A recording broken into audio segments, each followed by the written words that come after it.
Hey everyone, welcome back to the Bent Limbs podcast. I am your host, Matt Thielking. Today on Ep.5, we are going to talk about trail cams and we are going to talk about trail cam strategy and specifically using a super cool, super helpful software package from Stephen Simmons at Hunt Perfect.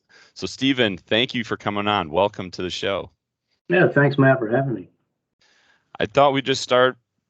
Tell us who you are, kind of your background, and how you got started with Hunt Perfect. Yeah, absolutely. I'm here in Birmingham, Alabama. Basically, grew up here, did a lot of hunting and outdoors in the lower part of the state of Alabama.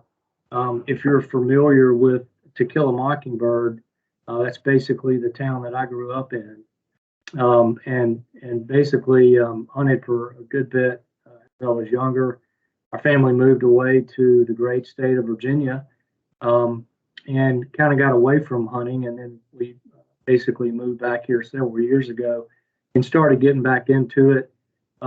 Last year, bought, believe it or not, my first trail cameras in December, about three of them. Soon after that, bought three more. Um, but just some background on my professional career. I'm an investor. All my career have been investing and analyzing data. And so Hunt Perfect to me is really kind of at the crossroads of my enjoyment for being outdoors, and then just my love for analytics and understanding data and making investment decisions about it. I had come into the season, with the trail cameras, and trail cameras have been just a wonderful asset. Technology has improved so much that you get so much intelligence as far as being able to take inventory of what's on your property and how the movement of bucks are going across that property over time. And I found myself, you know, getting more and more engaged in the property with the photos that I was getting. But then, my analytical DNA started kicking in, and I was like, well, there's so much data here. I've got to be able to piece this together, and make some sense out of, the variables that I'm seeing here. And so, what I do, I went on after the season, after I had, tried with the old Excel spreadsheet, to spread it all out and spending the time inputting the data by hand. I was like, there's just got to be another way. And so I started Googling software, trail cam software, um, and Hunt Perfect came up. Deer Lab came up as well. I trialed both of them. Hunt Perfect just seemed to fit a little bit better for what I was looking for. And so I started uploading my pictures and into it, and having some conversations at the time with the then owner, Maverick, and Spencer out of Indiana. And Maverick had started Hunt Perfect kind of out of his garage and had built the program up and was ready to kind of monetize that. And, just with my investor background and my interest in what this software could do, wanted to kind of take it to the next level. And he was nice enough to let me buy the company from him. And so that's kind of how it all got started, and kind of where the interest, the crossroads of me and my outdoor enjoyment and kind of my professional analytical career kind of combined together to buy Hunt Perfect and want to make the investments to keep it on the innovative leading edge. Very nice. Yeah, I've been using Hunt Perfect for, I'm trying to think, 4 years, 3 or 4 years, and it has been a big help for me, especially breaking down my property behind my house. And honestly, last year was probably one of the best data sets that I got that I can use now going into this year. I'm super happy with how it's functioned. I'm very excited about some of the updates that you've implemented for 2021. And what I was thinking we would do, and hopefully you guys that are out there listening, if you can, watch this here on YouTube, not just listen, but watch. I think what we're going to do, Stephen and I are going to go through basically my Hunt Perfect account, and we're going to kind of show you how it works, show you some of the capabilities of it, show you how it breaks down data into, if you want to call it, like different packages that you can use just depending on what you're trying to figure out.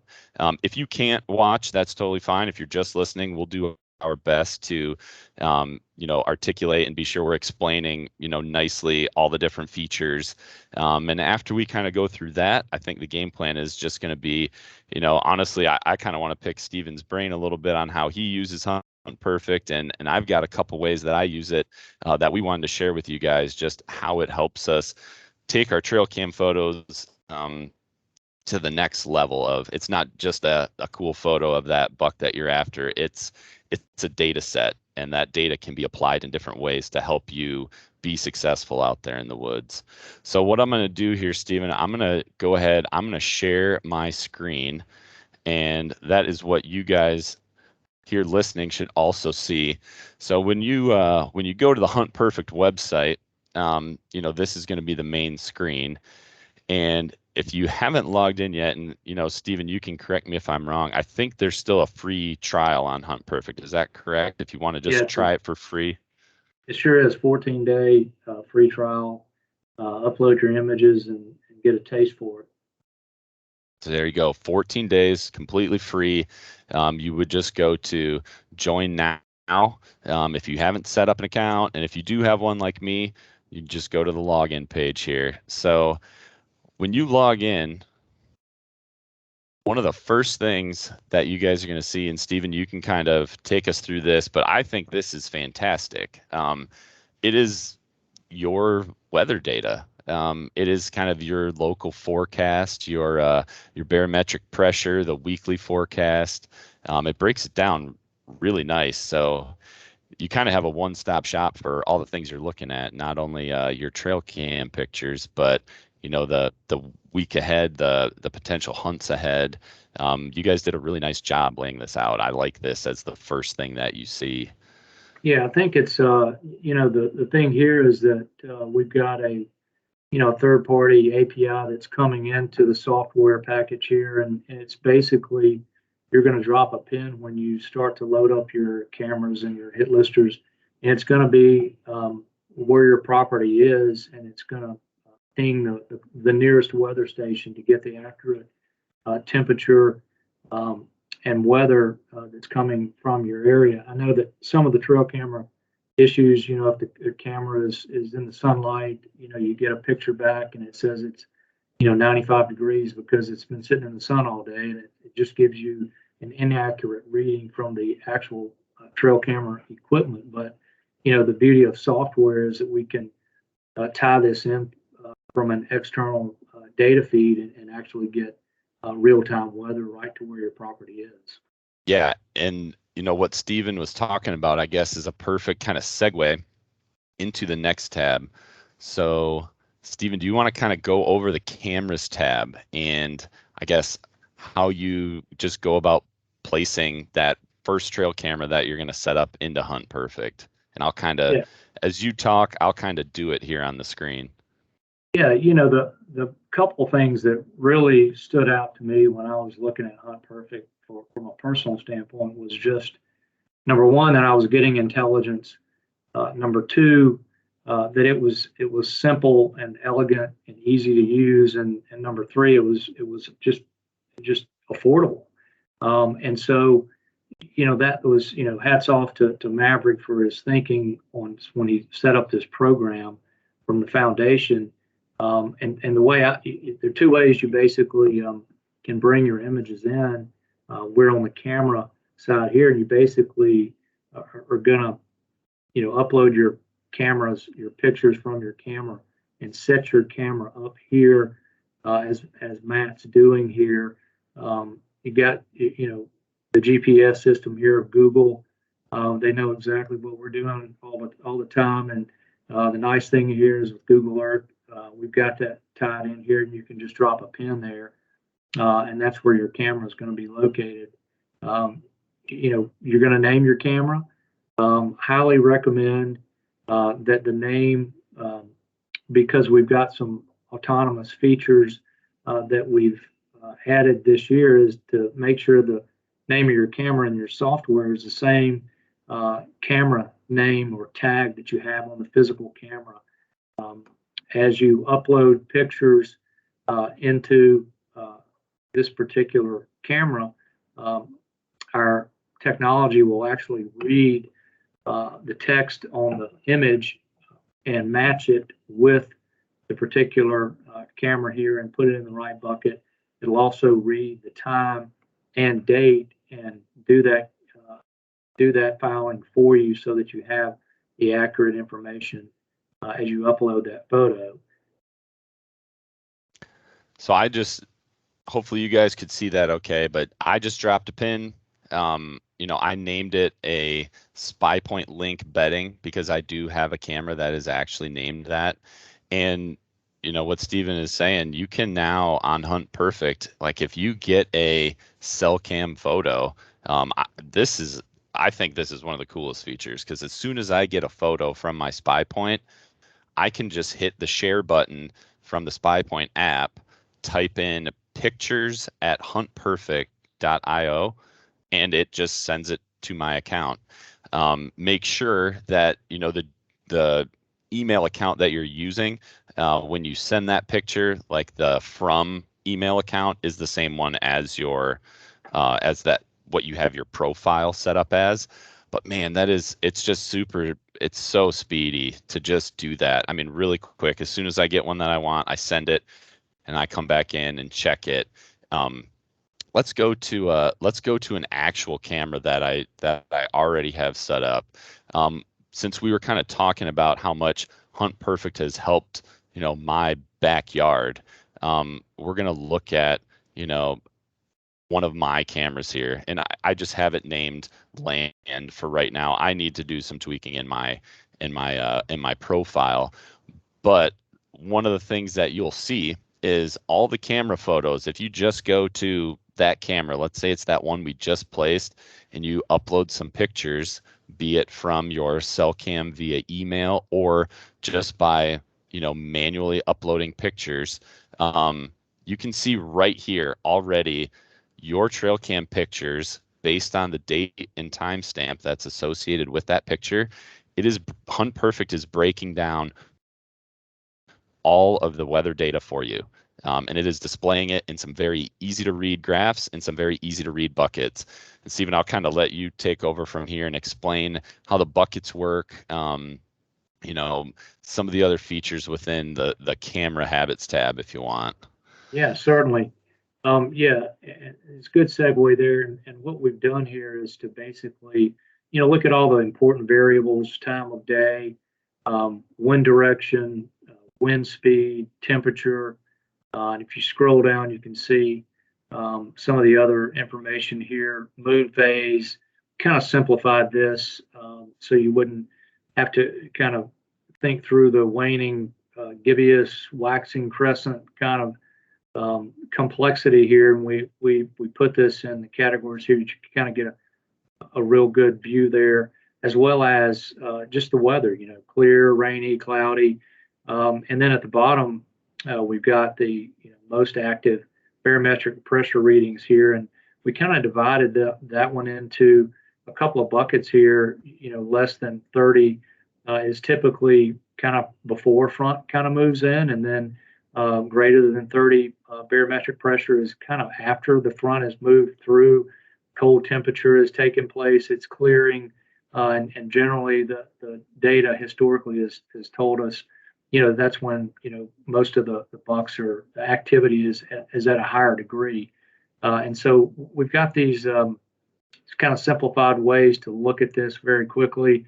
If you scroll back up to the top, one of the things that I think is really important here is that first intelligent sentence there that basically, tells you this camera here and what the most prominent conditions are, where the activity is.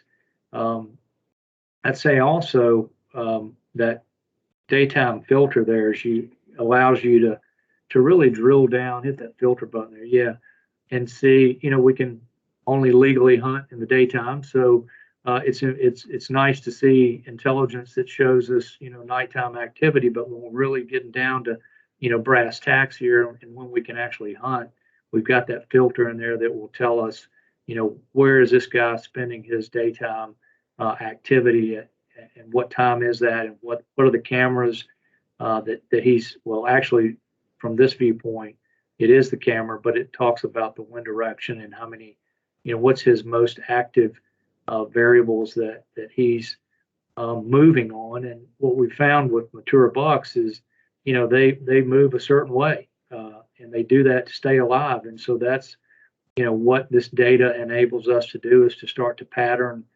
their movements and get in front of that to have more success, when we're hunting.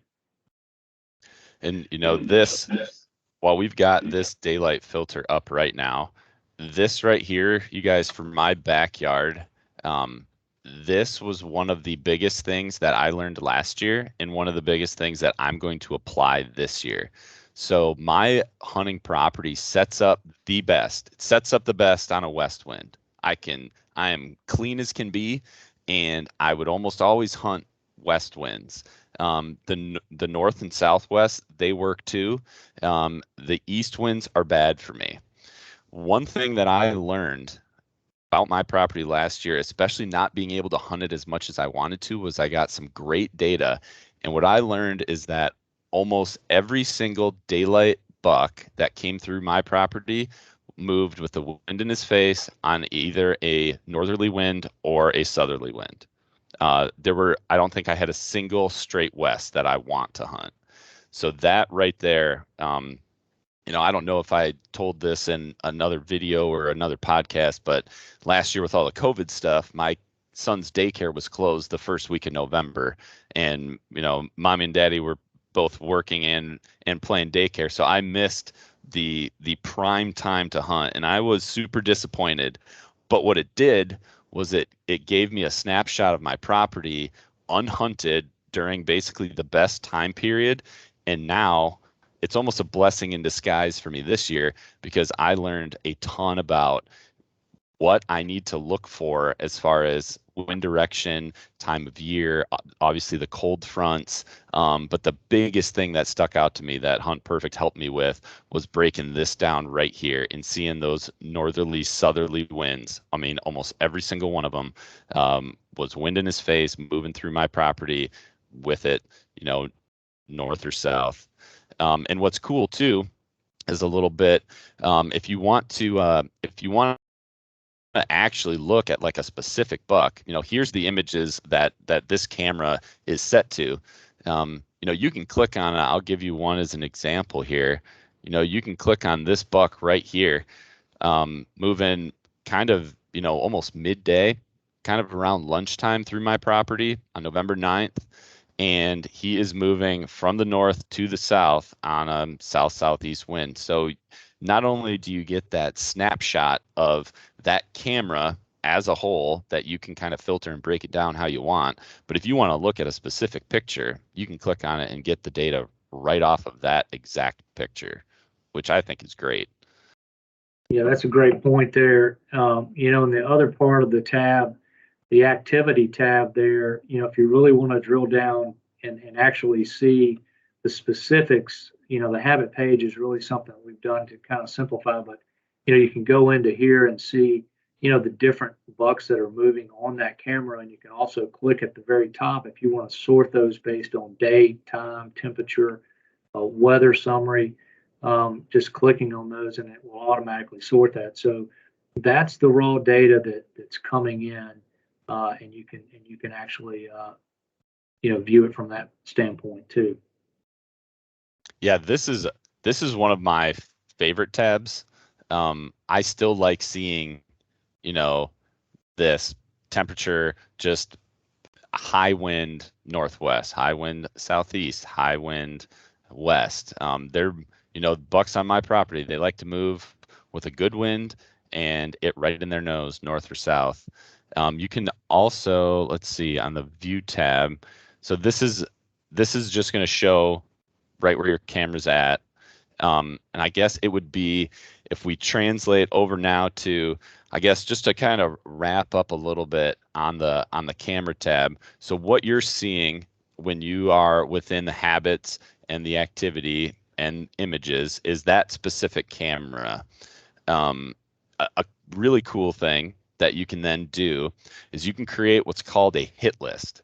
So your hit list can be basically anything you want it to be as far as bucketing data outside of just specific to one camera. For example, my property, I have multiple cameras. So my hit list can be my property as a whole, where I have my food plot camera and my north corner camera and my swamp turn camera, whatever their names are.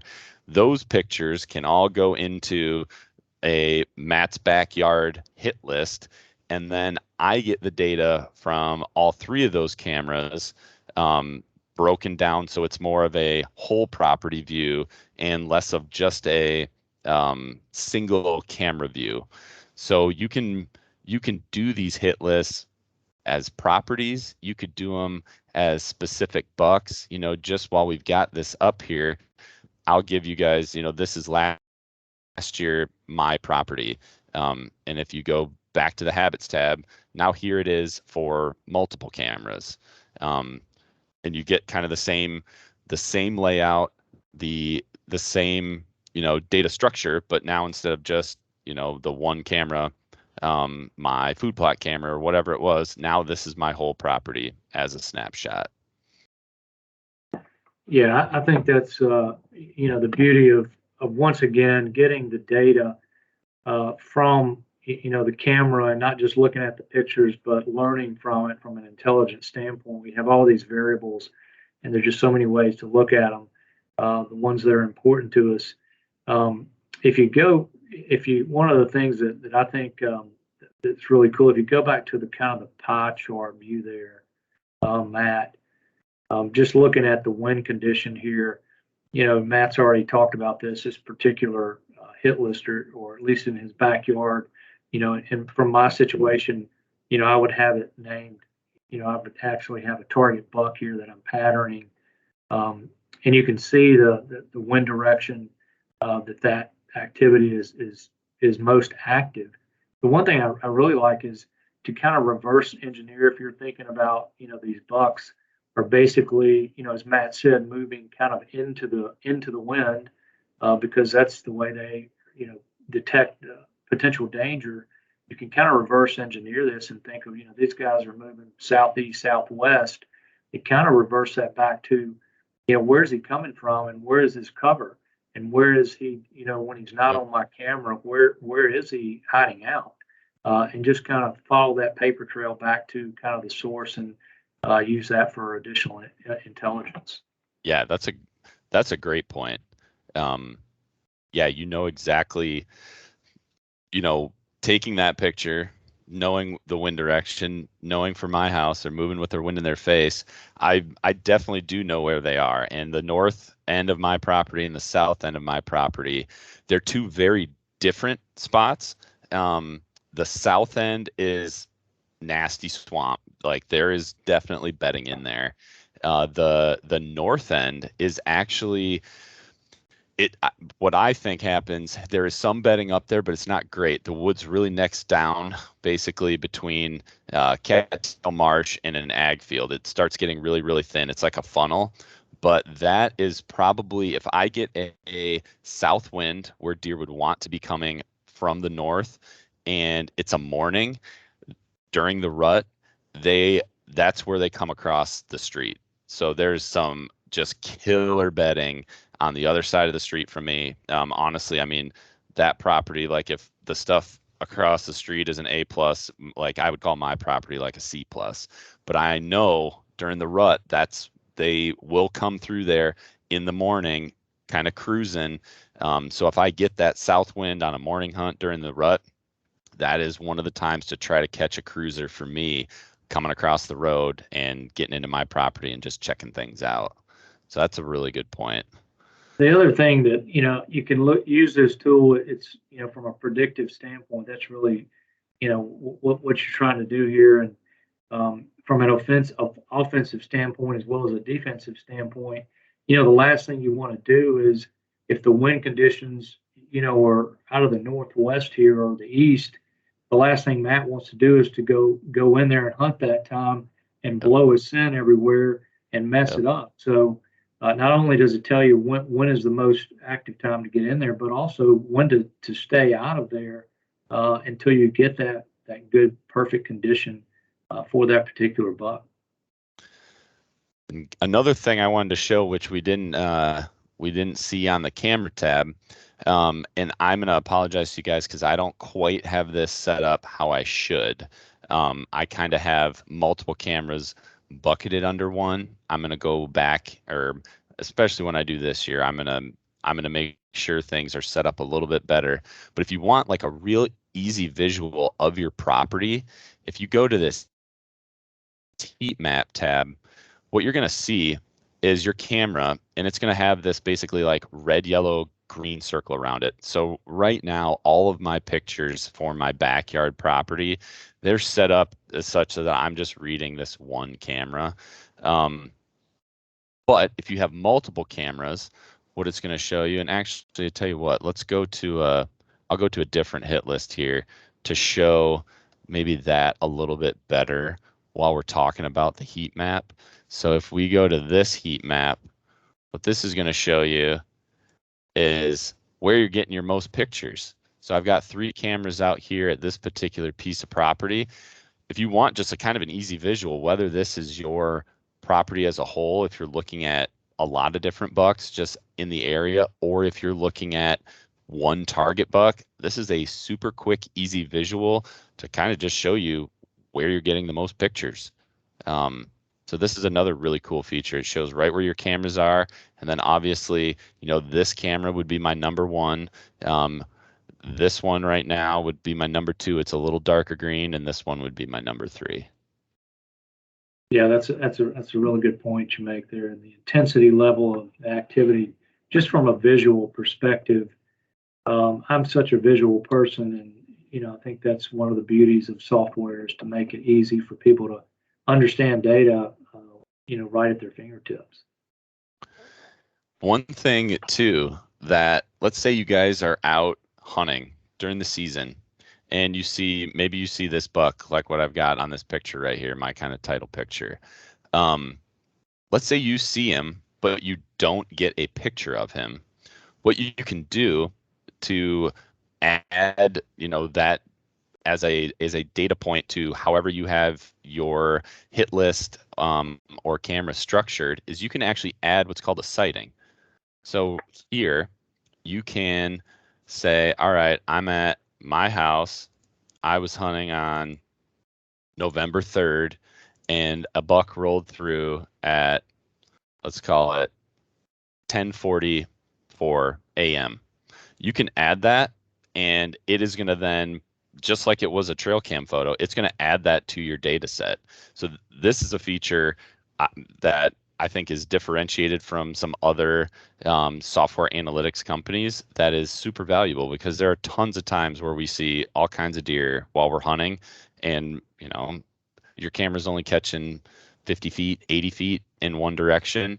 So when you see them and you can see how they're moving, I mean, you can add sightings to your data set just to make sure you are encompassing everything, not just before the season or after the season or when you're not there. You can capture data while you're on the stand and add it to Hunt Perfect. All right, let's go to the emailing of photos. So what I did, if you have, this is your image library. This is all your photos. If you send a photo via email, like Stephen described, where your camera is named on your camera, like SL camera, like SpyPoint link bedding, if that's what it's named on your SpyPoint app, and that's what it's named in Hunt Perfect, it's automatically going to put that photo into that camera bucket for you. For some reason, like mine right now, I don't have them named the same. That's totally okay. It's going to put your photos into this untagged images area where then you can go in and you can edit them. what you can do is you can update the camera. So like this photo right here, it does not know what camera that's in. I can go in, I can look through all my cameras and I can say, oh, that right there, that's this one. Hit save. Now that camera or now that photo is linked to a camera. You can do the same thing with a hit list. You can then go in, you can update the hit list that you want it to go to, and it's saved. Now it is where it needs to be. And I think another important thing to note is if for some reason a picture doesn't have the correct date or time on it, like this one I put in here just as a sample today. It does not. This photo obviously was not taken on August 26th. You can go in and you can change that date back to whatever it actually was, that date and time. So if things for whatever reason don't quite upload the way they should, you've got all the power in the world to manually edit them. Yeah, and that's the beauty of, obviously technology, from the standard trail cameras to now the cellular cameras. And, you're seeing the data rates, those charges come down, just making it more affordable for, the average person to own cell cameras and multiple cell cameras.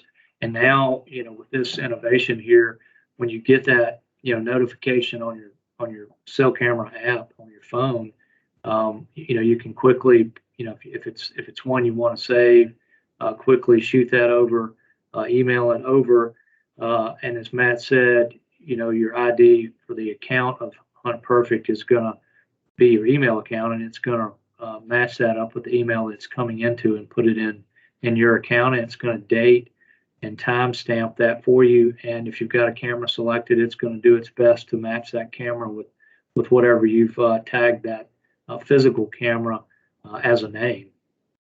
It's a big, huge time saver, especially when you're gathering data like this. The more data you get, the better the intelligence is.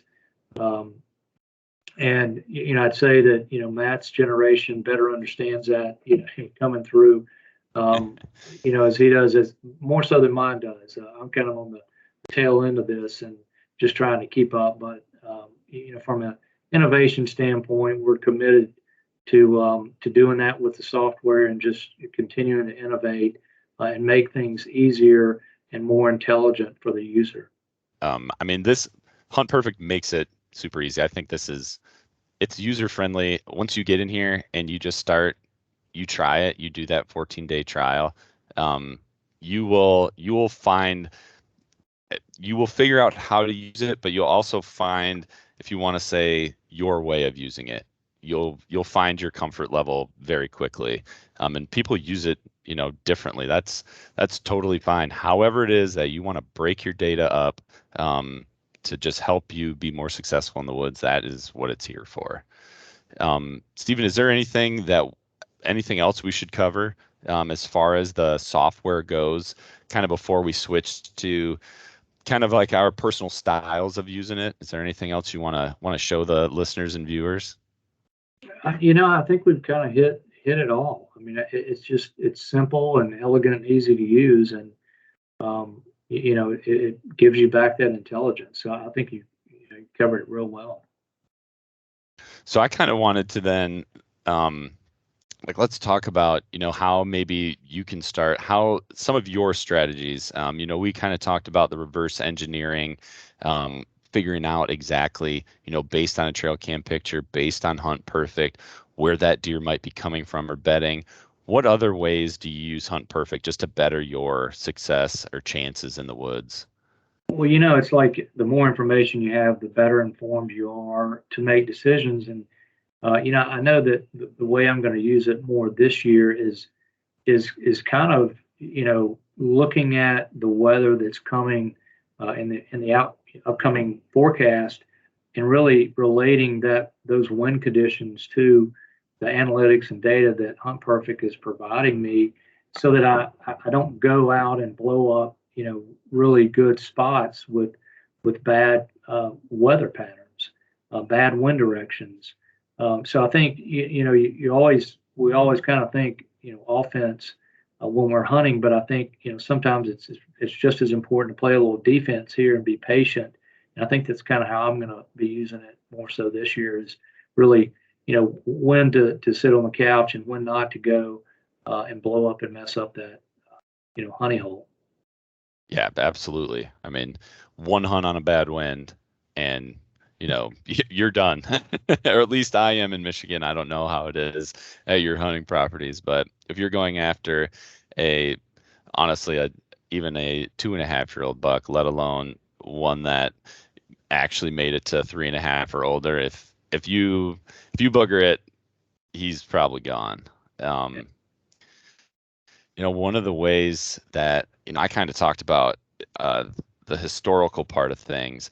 That is something that in the last couple of years have really found to be true. People talk about even specific bucks have, historical patterns. If you've got one that you were chasing last year and you've got pictures of him and he made it, maybe you got summer pictures of him this year, man, put those pictures into here and figure out that time of the year. Maybe he only came through your property he was on your property for 2 days in late October, and these were the weather conditions.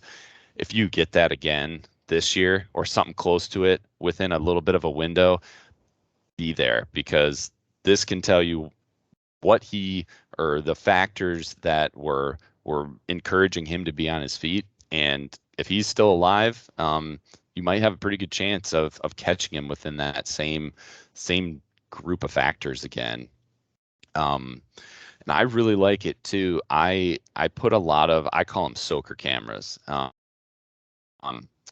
got cameras. I call them basically, there's soakers, there's checkers, and there's cells. That's like my three buckets of cameras. So checkers are ones that I can get into. They're non-cellular cameras and I can check them. They're fairly low impact. I still do them a lot of times in bad weather, especially during the season, but they're ones if the wind is right, um, and I know it's a time of day or really crappy weather where deer aren't going to be at the edge of my food plot or by this trail, I can check those. Cell cams, obviously, I feel comfortable putting those wherever I want because I'm going to be getting real-time data.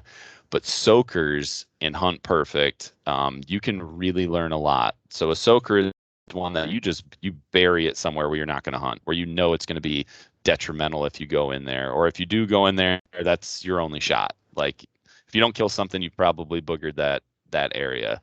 But most of the time with those soakers, you leave them out and you then take the camera pictures from them at the end of the season, or maybe check them if you got to track a deer, if you have a reason to go back there other than hunting, tracking a deer or whatever. But you take that and you look at this spot that is, untouched with human presence for an entire season, and you put that into Hunt Perfect, and you look at that historical data, or you use that data set for the next year of like, here's an untouched spot. I might not have got these bucks on camera, whatever, at the cameras that I check, but here's when he was here and here's what he was doing. That's not to say I wouldn't have got a shot at him just because a camera didn't pick him up that I normally check. This is a virgin piece of my property that is giving me data that is extremely valuable, I think, for the next season. Um, that's probably one of, I guess, my favorite way to use Hunt Perfect is with those soaker cameras and just understanding what deer do, why they do it, why they were there, and then apply it to next season. Check the boxes of like, this is what I need, and then go in and hunt around areas that you can hunt around that spot the next year. Yeah, and I think one thing that you keep bringing up is kind of the story of your property, and it's every property has a story, and with cell cameras, they've you start to kind of peel back the onion and tell the story of that property, and now with software, that's intuitive, intelligent, it just tells the story more completely. And one of the things that, the benefit of looking back historically is, you subscribe to Unperfect, you can go back and put, I think it's 5 years of images in there, or even more, and it's going to tie that into the weather that was going on at that time. So you can really, uh, build your database from a historical standpoint from day one, and not have to wait an entire hunting season, to build your intelligence. Use what you've already got and go ahead and load it in, and start understanding your property before the season. Yep. Yep. Absolutely. And I think, I guess I guess it's kind of like a feature that you added that's great. And we talked about this on the phone the other week. But also, I guess kind of a tip. What's nice with that daylight feature, before, what I used to do is I used to have basically just a hit list with daylight photos in it, because the software is as good as the data that you give it, just like a lot of other stuff. So if you give it, you know 20 nighttime photos and 2 day photos, well, you're going to get basically a data set that's telling you when to hunt at night. um, what I love with that filter is you can now just put them all in a single hit list, or if you're just looking at that one camera, and you can filter out those nighttime ones, so exactly the factors of something moving in daylight when you can actually hunt them. The tip that I have is, if you get if you get multiple pictures of the same deer, like at the same time, like on a food plot, let's say, just pick one. Because if you put, let's say you had 8 pictures of this buck eating on your food plot one evening, if you put all 8 of them in there, it's going to bucket those as, you're going to dilute your data a little bit by having 8 photos of this buck on a north wind at 7:30 p.m. That's a good point. So just make sure. I mean, I know it's a great way to store images, and maybe within a hit list that you build, you can kind of filter that out. But I would say, from the software side of things, just pick your favorite one, and don't put multiples of the same deer on the same day into your data.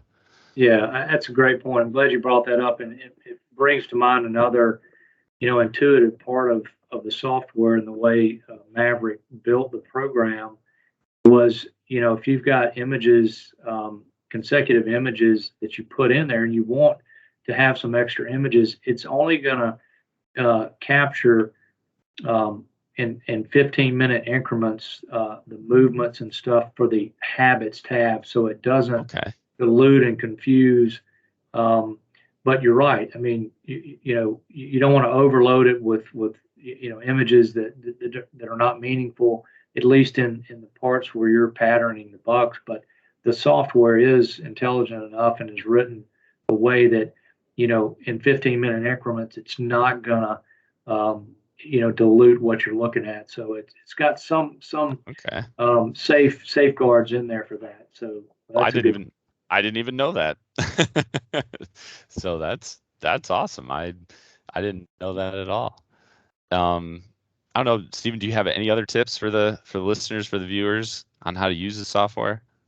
No, it's pretty intuitive, and load it up, see what you think, and we're very accessible, and really like to engage in prospects and customers, and really understand what they're doing, and what their issues might be, and so we're here to help.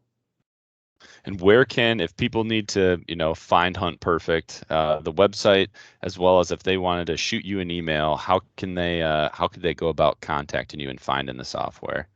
Yeah, obviously, the funnel that I went through was Google search, but since, if you're listening to this, Hunt Perfect, and so, huntperfect .io is our website page, and you can get information there, and shoot us an email through our contact us tab there, or just Stephen, Stephen, at huntperfect.io. We've got a Facebook page out there and Instagram as well. So certainly like us and follow us. And you guys, I know everybody right now is getting geeked up. We've all got pictures of stuff.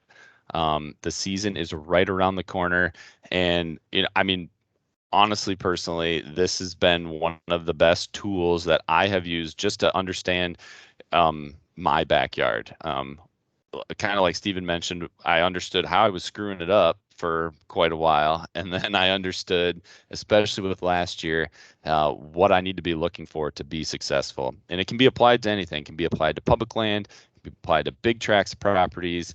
You can have unlimited photos, unlimited, cameras that you place on different pieces of property or different properties. So you're not limited to just like my 21 acre backyard type of thing.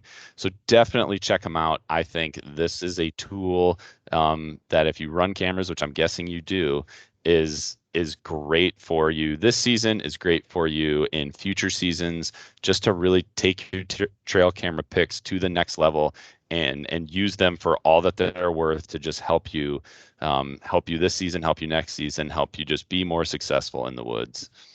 So Stephen, thank you so much for coming on. This was great. And I hope that you have a great rest of the night and good luck this deer season. I want to see some pictures from all your properties down south there. Hey, absolutely. Thanks so much, Matt, for having me on. Take care.